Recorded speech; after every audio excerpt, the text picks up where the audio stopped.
Hi, എല്ലാവർക്കും നമസ്കാരം. ഇന്ന് നമുക്ക് ചിരങ്ങ താളിച്ചാലോ? അതെങ്ങനെയാണെന്ന് നോക്കാം. അതിനുവേണ്ടി ഞാനിതാ ഒരു ചിരങ്ങയുടെ പകുതിയാണ് എടുത്തിരിക്കുന്നത്. ഇത് നമുക്കൊന്ന് കട്ട് ചെയ്യാവേ.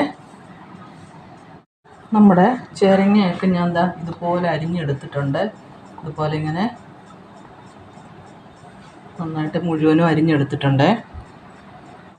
ഇനി ഞാനിതിലേക്ക് ഒരു 3 പച്ചമുളകാണ് രണ്ടായിട്ട് പിളർന്നത്, അറ്റം പിളർന്ന് 3 ഇട്ട് കൊടുക്കുന്നുണ്ട്. പിന്നെ 1 ടീസ്പൂൺ ഉപ്പും കൂടി ഇടുന്നുണ്ട്. പിന്നെ 1 ഗ്ലാസ് വെള്ളം. 1 ഗ്ലാസ് വെള്ളം മതിയേ. ഒരുപാട് വേവൊന്നുമില്ല. ഒരു 1-2 വിസിൽ വരുമ്പോഴത്തേന് വേഗം.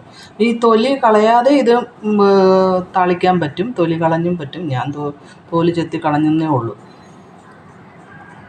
ഇനി നമുക്ക് ഇതൊന്ന് അടച്ചു വെച്ച് വേവിക്കാവേ. നമ്മുടെ ചിരങ്ങ നന്നായിട്ട് വെന്തിട്ടുണ്ട്. ഇതുണ്ട്, ഒരു 2 വിസിൽ വന്നതേ ഉള്ളൂ. അപ്പോൾ ഞാൻ നന്നായിട്ട് വെന്തിട്ടുണ്ട്.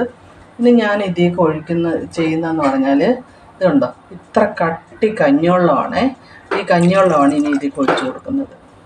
ഇതിപ്പോൾ നമുക്ക് എത്രമാത്രം ചാറ് വേണോ അത്രയേ ഒഴിച്ചു കൊടുക്കാം. ഞാനിപ്പോൾ ഈ ഒരു ഗ്ലാസ്സിന് 1 ഗ്ലാസ്സാണ് ഒഴിച്ചു കൊടുത്തത്. ഇനി നമുക്ക് തീ ഒന്ന് കത്തിക്കാം. നന്നായിട്ട് ഇതൊന്ന് തിളയ്ക്കട്ടെ. എന്നിട്ട് അപ്പോൾ ഉപ്പുണ്ടോയെന്ന് നമ്മളൊന്ന് നോക്കണേ. നമ്മുടെ ചിരങ്ങയൊക്കെ നന്നായിട്ട് തിളച്ചിട്ടുണ്ട്. ഇനി നമുക്ക് തീ ഓഫാക്കാവേ. ചൂടായ ചട്ടിയിലേക്ക് ഒരു ഇച്ചിരി വെളിച്ചെണ്ണ, 1 ടീസ്പൂൺ വെളിച്ചെണ്ണയാണ് ഒഴിക്കുന്നത്. 1 ടീസ്പൂൺ തന്നെ വേണമെന്നില്ല, ഒരു കുറച്ച് മതി. നമുക്ക് കടുക് ഇട്ട് കൊടുക്കാം.